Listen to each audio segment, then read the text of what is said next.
আলহামদুলিল্লাহ, রমজানের বরকতময় মুহূর্ত আমাদের সাথে আছে, অতিবাহিত হচ্ছে। আর আল্লাহ তাআলা ঘর মসজিদে আমরা অবস্থান করছি। তো আসুন আমরা ইতিকাফের নিয়ত করে নেই। নাওয়াইতু সুন্নাতাল ইতিকাফ। আল্লাহ তাআলা আমাদেরকে তার ঘরের মেহমান বানিয়েছেন, এজন্য আল্লাহ তাআলার কাছে লক্ষ কোটি শুকরিয়া।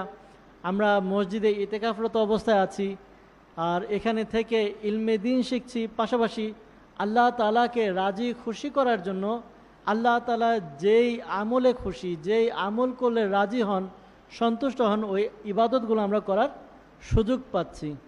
তো আল্লাহ তাআলা আমাদের সকলের ইবাদতকে কবুল করে নিক। আজকে উপস্থিত হয়েছি ইফতারির আগ মুহূর্তে। কিতাবের মধ্যে বর্ণিত হয়েছে ইফতারির আগ মুহূর্তে দোয়া করলে দোয়া কবুল হয়। ইনশাআল্লাহ তাআলা আমরা দোয়াও করব। এর পূর্বে কিছু আলোচনাও শুনবো। আসুন শুরুতে দুরুদে পাক পাঠ করার ফজিলত সম্বলিত একটি হাদিসে মুবারাকা শ্রবণ করি। আমিরুল মুমিনিন হযরত সাইয়েদনা উমর বিন খাত্তাব রাদিয়াল্লাহু তাআলা আনহু বলেন, নিশ্চয়ই দোয়া জমিন ও আসমানের মাঝখানে অবস্থান করে, ঝুলন্ত অবস্থায় থাকে, এবং এর চেয়ে কোনো জিনিস উপরের দিকে যায় না যতক্ষণ পর্যন্ত তোমরা তোমাদের নবী সাল্লাল্লাহু আলাইহি ওয়াসাল্লামের প্রতি দুরূদ শরীফ পাঠ করে নিবে না। অর্থাৎ আমরা যেই ইবাদত করি, যেই আমল করি, এরপর আমরা দোয়া করি, এই দোয়াগুলো কবুল হবে কখন? যখন এই দোয়ার সাথে দুরুদে পাক পাঠ হবে। যদি দুরুদে পাক পাঠ না হয়, তখন আমাদের দোয়াগুলো আসমান এবং জমিনের মাঝে ঝুলন্ত অবস্থায় থাকে। যখন দুরূদ শরীফ পাঠ করা হয়, তখন ওই দোয়াগুলো উপরের দিকে যায়, আল্লাহ তাআলার দরবারে সেগুলো পেশ করা হয়।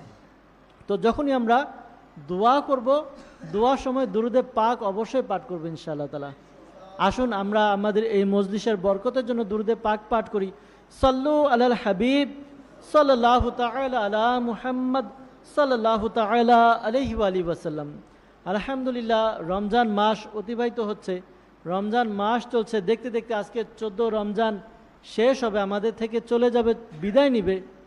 তো এই মাস যারা পেয়েছে তারা অত্যন্ত সৌভাগ্যবান। কেননা এই মাস ইবাদত করার জন্য, রিয়াজত করার জন্য এত উত্তম এক সময়। কেননা এই মাসের মধ্যে শয়তান বন্দী থাকে, আর শয়তান বন্দী থাকার কারণে ওয়াসওয়াসা আমাদের কাছে আসে না, শয়তানের কুমন্ত্রণা আসে না। তখন আমরা নির্বিঘ্নে ইবাদত করার সুযোগ পাই।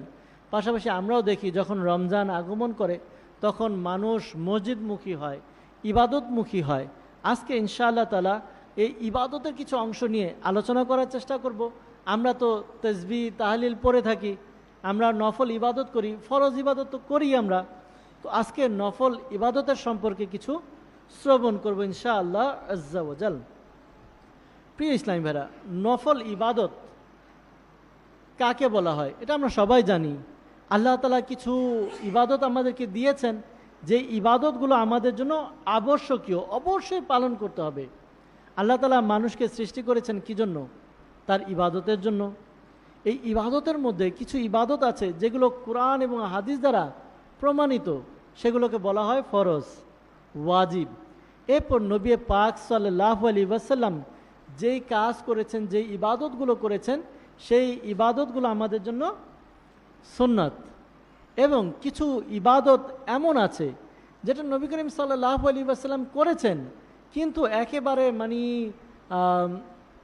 রেগুলার করেছেন এমন নয়। যেগুলো করলে সওয়াব আছে, কিন্তু না করলে গুনাহ নাই, এই সকল ইবাদতকে নফল ইবাদত করা হয়। যেমন এই নফল ইবাদতের মধ্যে অনেকগুলো আছে, যেমন রাত্রে তাহাজ্জুদের নামাজ, সকালে ইশরাক চাশতের নামাজ। এরপর আল্লাহ তাআলা যে আমাদের রমজান মাসের রোজা ফরজ করেছেন, এই রমজান মাসের রোজা ব্যতীত অন্য কোনো রোজা রাখা, এগুলো হচ্ছে নফল ইবাদত। নফল ইবাদত মানব জীবনে খুবই গুরুত্বপূর্ণ, অনেক গুরুত্বপূর্ণ। যেমন আমি যদি উদাহরণ দিয়ে বলি, তাহলে আমরা যখন খাবার খাই, খাবারের মধ্যে যদি লবণ না থাকে, ওই খাবারের স্বাদ কেমন থাকে? ওরকম হয় না। তো ইবাদতের মধ্যে যদি নফল থাকে, তাহলে বান্দার মধ্যে অনেক বিষয় কাজ করে, এনার্জি আসে। আর নফল ইবাদত যখন বান্দা করে তখন আল্লাহ তাআলা তার উপরে খুশি হয়, রাজি হয়।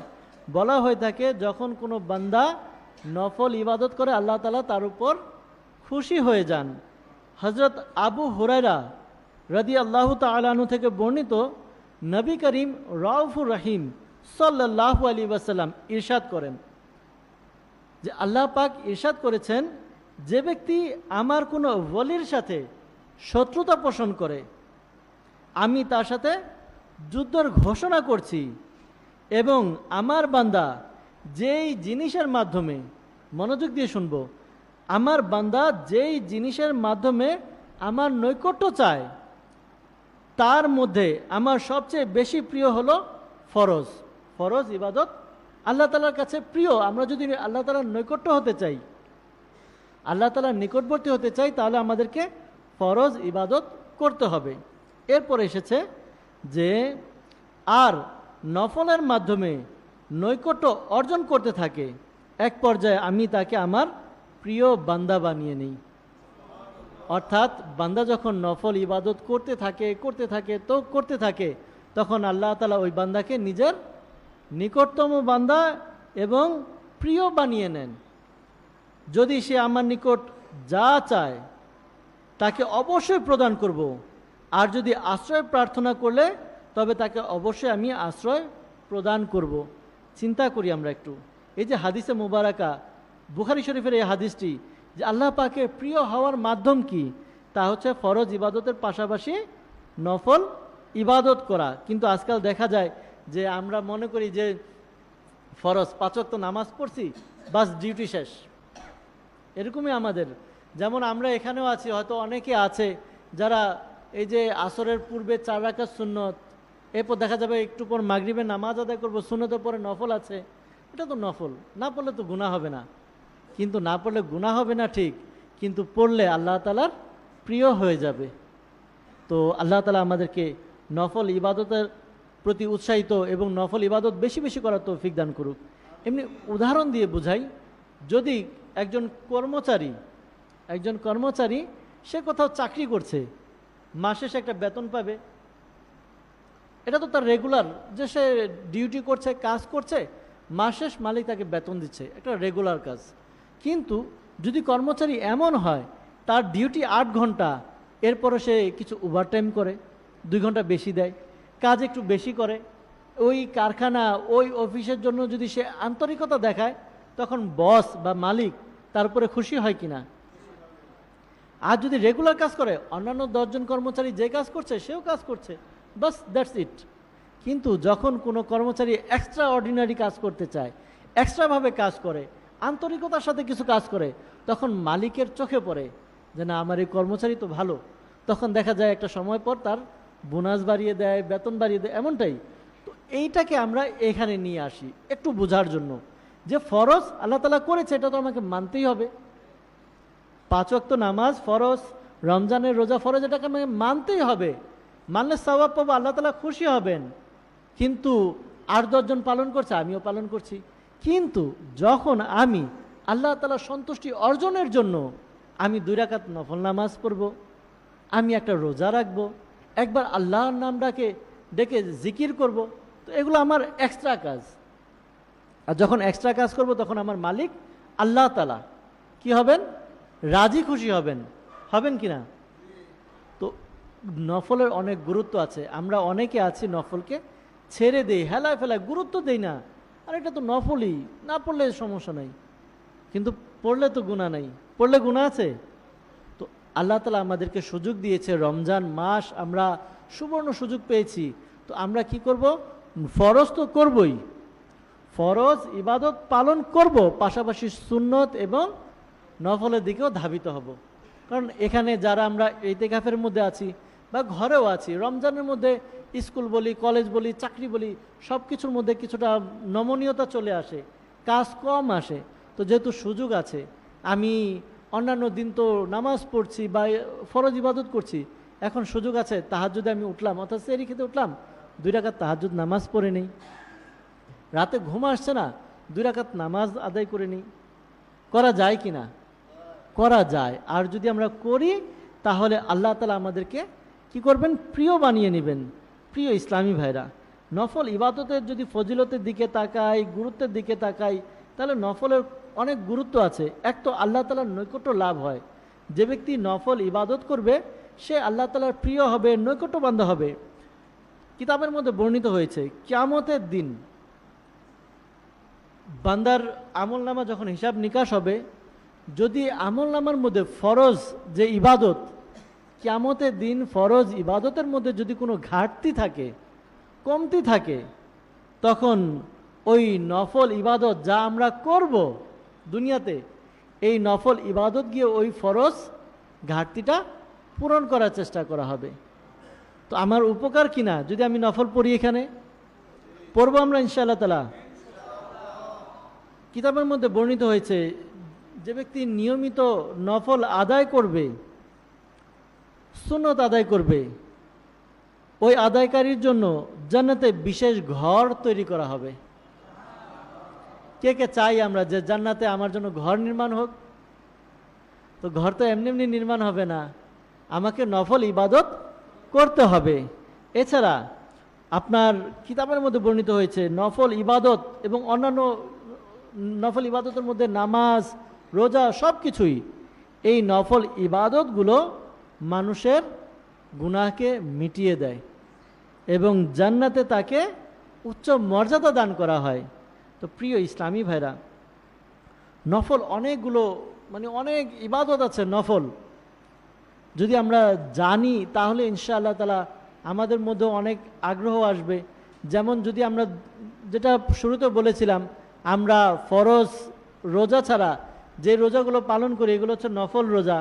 এরপর হচ্ছিল ইশরাকের নামাজ, চাশতের নামাজ, আওয়াবিনের নামাজ, এরপর হচ্ছিল আপনার তাহাজ্জুদের নামাজ, কিয়ামুল লাইল, অনেকগুলো নফল ইবাদত রয়েছে।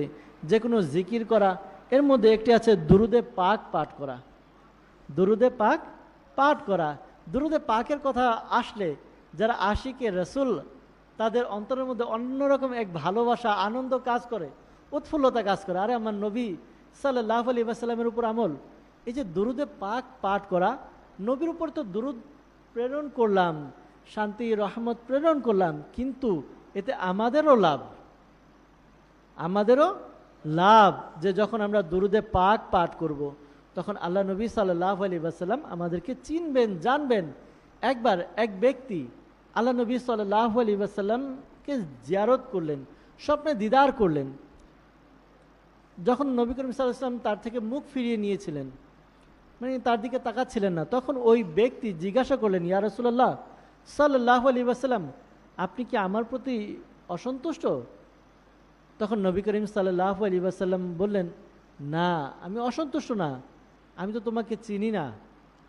তখন ওই ব্যক্তি বলল, ইয়া রাসূলুল্লাহ, আমি তো আপনার উম্মত, আর উলামায়ে কিরাম থেকে শুনেছি আপনি আপনার প্রত্যেক উম্মতকে চিনেন, তো আমি তো আপনার উম্মত, আমাকে আপনি চিনেন না? তখন নবী করিম সাল্লাল্লাহু তাআলা আলাইহি ওয়াসাল্লাম ওই ব্যক্তিকে বললেন যে যারা আমার উম্মত হয় তারা দুরুদে পাক পাঠ করে, যারা দুরুদে পাক পাঠ করে তাদের দুরুদে পাক আমার নিকট পৌঁছানো হয়। তো যখন দুরুদে পাক, কোনো ব্যক্তি দুরুদে পাক পাঠ করা হয়, ওই দুরুদে পাক ফেরেশতা নবী করিম সাল্লাল্লাহু আলাইহি ওয়াসাল্লামের রওজা পাকে পৌঁছে দেয় যে ইয়া রাসূলুল্লাহ, অমুকের ছেলে অমুক আপনার উপর দুরুদে পাক পাঠ করেছে। তখন আমি ওই বান্দাকে, ওই উম্মতকে তার বাবার নাম সহ আমি চিনি, তুমি তো দুরুদে পাক পাঠ করো না, আমি চিনব কিভাবে তোমাকে? যখন সে ঘুম থেকে উঠল তখন সে নিজের মধ্যে এহেদ করে প্রতিজ্ঞা করে নিল যে আমি এখন থেকে রেগুলার দুরুদে পাক পাঠ করব। তো প্রিয় ইসলামী ভাইরা, আমরা ফরজ ইবাদত করব।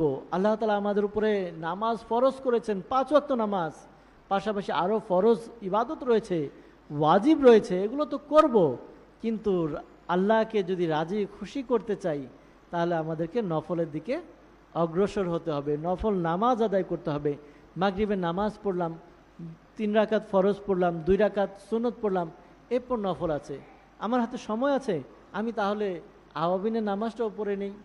এরপরে খাবার যদি আসে খাবার খেয়ে নিব, যদি খাবার না আসে খাবার পরে খাই। আমার কাছে একটা এনাফ টাইম, এ সময় আমি কোরআনে পাকে তেলাওয়াত করি, আমি তাসবিহ তাহলিল করি। তো আমার সময়কে যদি আমি নিজের নেক কাজের মধ্যে অতিবাহিত করি, বলা হয় না time and tide wait for none, সময় এবং নদীর স্রোত কারোর জন্য অপেক্ষা করে না। তো আমাদের সময় চলে যাবে যদি আমরা নফল ইবাদতের দিকে ধাবিত হতে পারি, তাহলে এই নফল ইবাদত আমাদের জন্য আখিরাতে কাজে দিবে, দুনিয়াতেও কাজে দিবে, আখিরাতেও কাজে দিবে। আর যদি নফল ইবাদত আমরা কম করি, তাহলে ওই পরিস্থিতি, আল্লাহ তাআলা একজন মালিক যেরকম তার বান্দা অর্থাৎ কর্মচারীকে রেগুলার কাজের দ্বারা চিনে, ওইভাবে চিনে, কিন্তু যখন আমি এক্সট্রা কাজ করব তখন আল্লাহ তাআলা আমাকে নিজের বন্ধু বানিয়ে নেবে। আল্লাহ তাআলা আমরা যা কিছু শুনলাম এর উপর আমল করার তৌফিক দান করুক। আল্লাহ তাআলা আমাদেরকে বেশি বেশি নফল ইবাদত করার তৌফিক দান করুক। প্রিয় ইসলামী ভাইরা, আমরা ইনশাআল্লাহ তাআলা দোয়া করব। ইফতারের আগ মুহূর্তে দোয়া কবুল হয়ে থাকে। অনেক জায়গায় ইফতারির সময় এক এক বিভাগে এক এক রকম রয়েছে, আমরা একটু শুনে নেই। ঢাকা বা এর আশেপাশে যারা আছেন তাদের জন্য ইফতারির সময় হচ্ছে 6টা 4 মিনিটে। চট্টগ্রামে আজকে ইফতারির সময় 5টা 59 মিনিটে। সিলেট যারা আছেন তাদের 5টা 57 মিনিটে। বরিশালে যারা আছেন তাদের জন্য 6টা 5 মিনিটে। খুলনায় যারা আছেন তাদের 6টা 8 মিনিটে। ময়মনসিংহে যারা আছেন তাদের 6টা 4 মিনিটে। এবং রাজশাহী যারা আছেন তারা 6টা 11 মিনিটে ইফতার করবেন। রংপুরে যারা আছেন তারা 6টা 8 মিনিটে ইফতার করব ইনশাআল্লাহ আজ্জা ওয়াজাল। যার যখন যেখানে ইফতারির সময় হয় আমরা ইফতারি করে নিব ইনশাআল্লাহ তাআলা। যেহেতু আমরা ঢাকায় আছি, ঢাকার সময় অনুযায়ী আমরা ইফতারি করি। আমরা প্রথমে কালাম শুনবো ইনশাআল্লাহ তাআলা, দুআইয়া কালাম শুনবো। এরপর ইনশাআল্লাহ তাআলা আল্লাহ তাআলার দরবারে নিজের গুনাহের কথা স্মরণ করে এবং অন্যান্য মুসলমানের জন্য ইনশাআল্লাহ তাআলা দোয়া করব। সাল্লু আলাল হাবিব সাল্লাল্লাহু তাআলা আলা মুহাম্মদ সাল্লাল্লাহু তাআলা আলাইহি ওয়াসাল্লাম।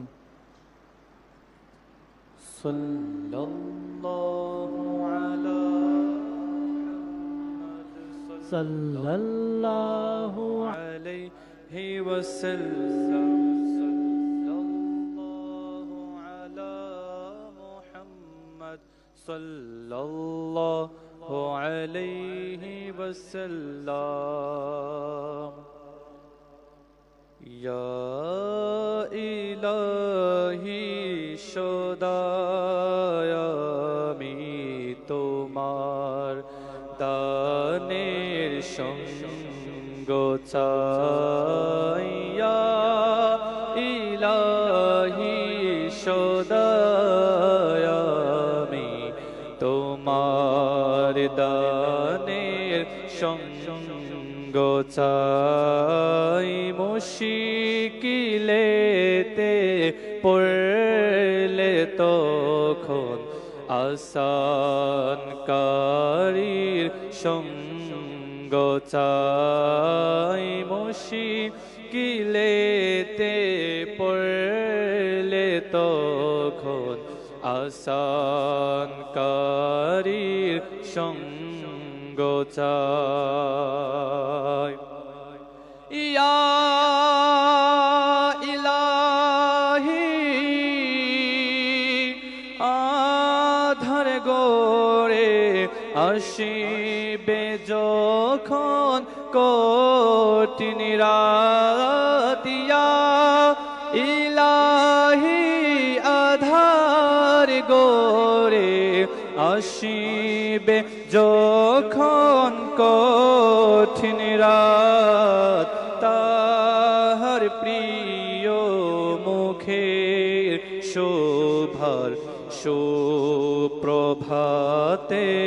সঙ্গ চাই। তাহার প্রিয় মুখের শোভার সুপ্রভাতের সঙ্গ চাই। ইয়া ইলাহি সদায় আমি তোমার দানের সঙ্গ চাই। মুশকিলেতে পড়লে তখন আসানকারীর সঙ্গ চাই। ইয়া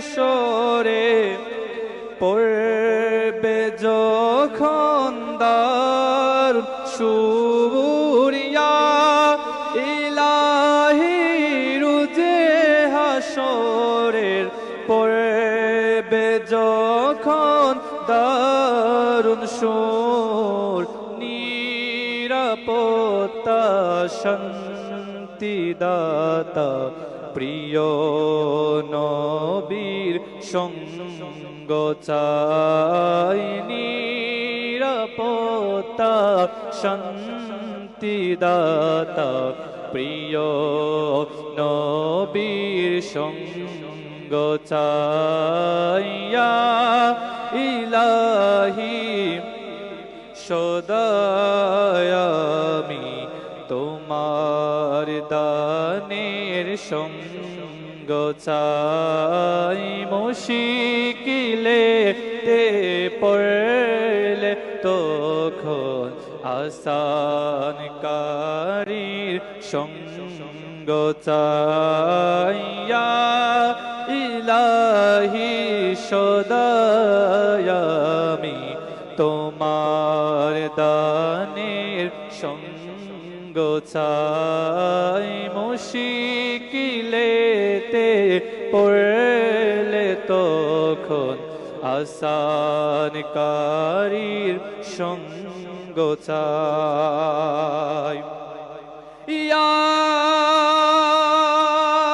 ইলাহি রোজে হাসরে সূর্য যখন মাতার উপর ইয়া ইলাহি রোজে হাসরে সূর্য যখন মাথার উপর ইয়া ইলাহি রোজে হাসরে সূর্য যখন মাথার উপর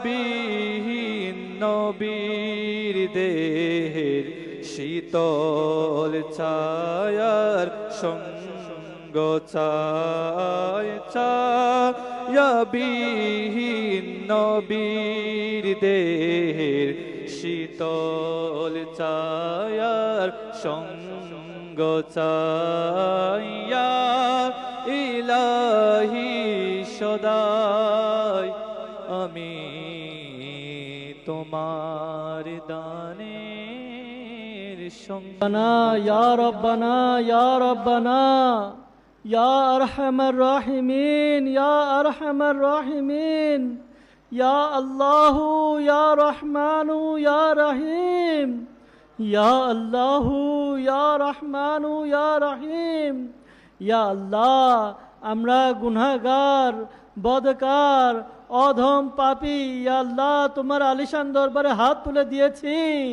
মাওলা ইফতারির পূর্ব মুহূর্তে রোজাদার ইসলামী ভাই ইতিকাফকারীদেরকে নিয়ে আল্লাহ মাদানী চ্যানেলের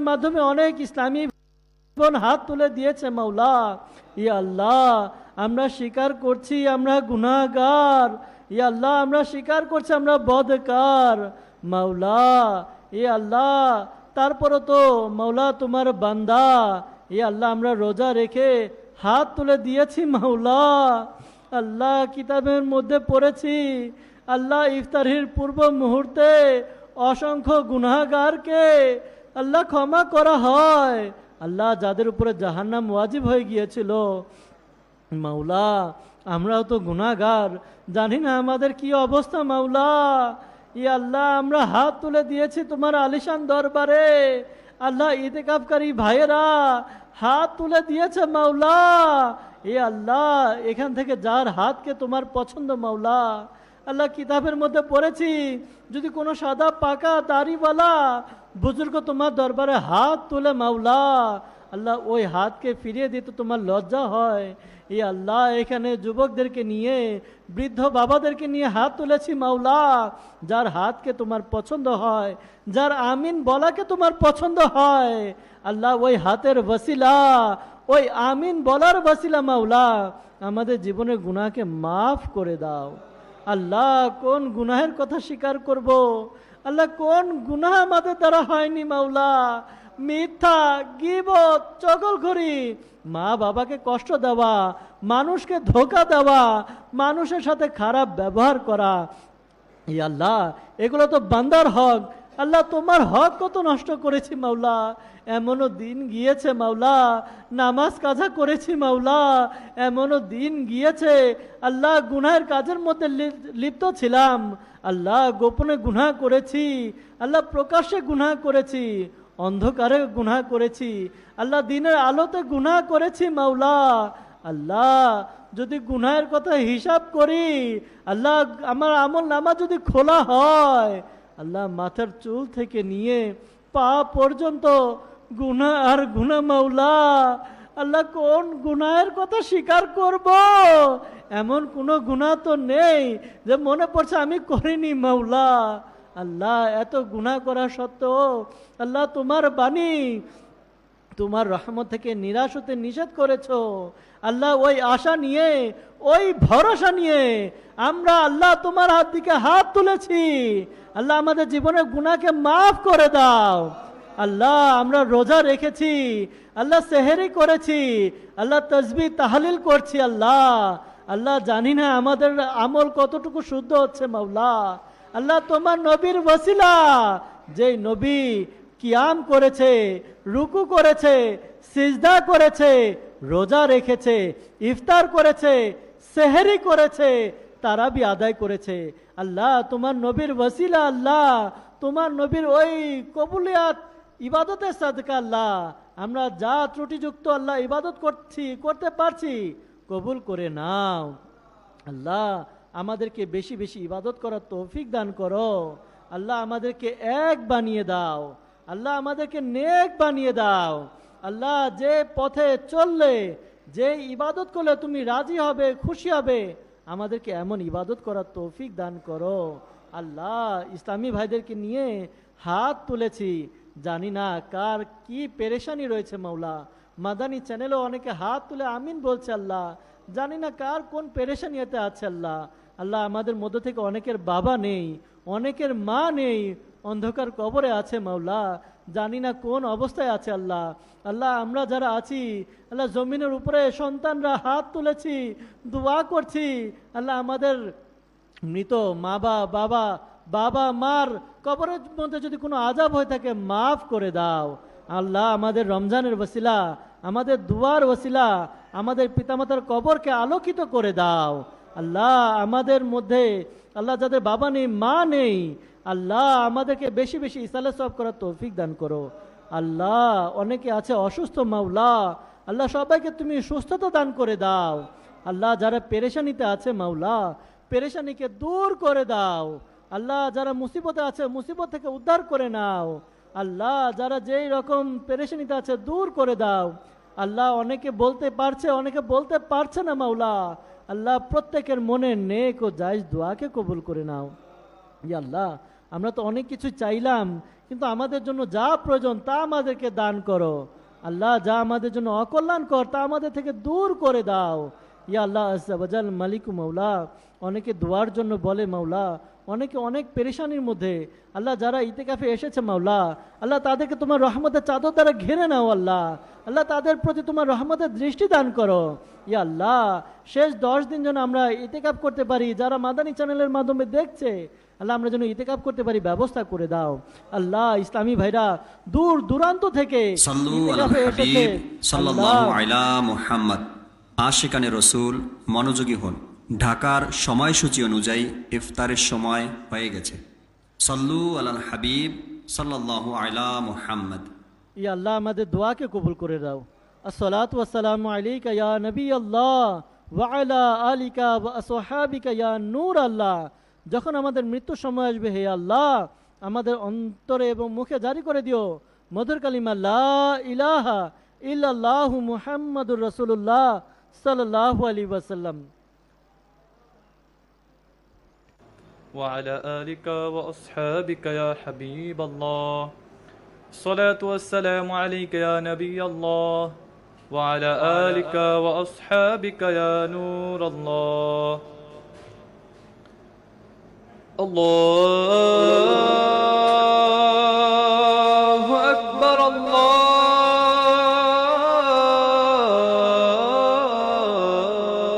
أكبر الله أكبر الله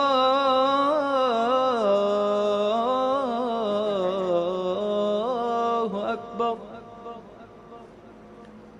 أشهد أن لا إله إلا الله.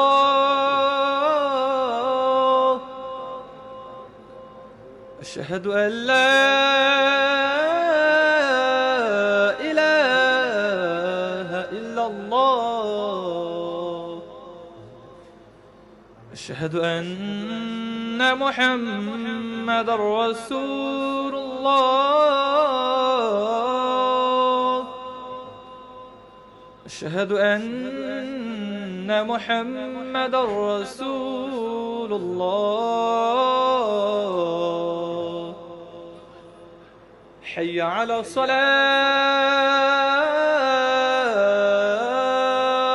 الصلاة. حي على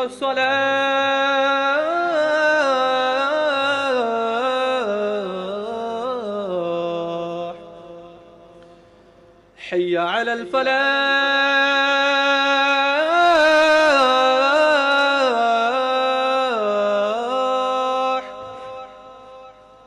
حي على الفلاح.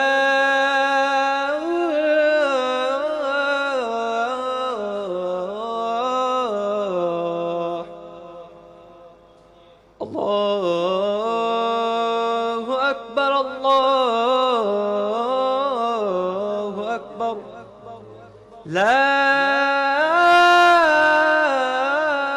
إله إلا الله. صلى الله على محمد صلى الله عليه وسلم. اللهم رب هذه الدعوة التامة والصلاة القائمة آت سيدنا محمدا الوسيلة والفضيلة والدرجة الرافعة وبعثه مقاما محمودا الذي وعدته وارزقنا شفاعته يوم القيامة إنك لا تخلف الميعاد. জাতির 10 দিনে দাও না মুক্তি মোদের মাওলা, জাহান্নাম থেকে বাঁচাতে মাহে রমজান এলো, জাহান্নাম থেকে বাঁচাতে মাহে রমজান এলো। আলহামদুলিল্লাহি রাব্বিল আলামিন ওয়াসসালাতু ওয়াসসালামু আলা সাইয়্যিদিল মুরসালিন আম্মা বা'দ।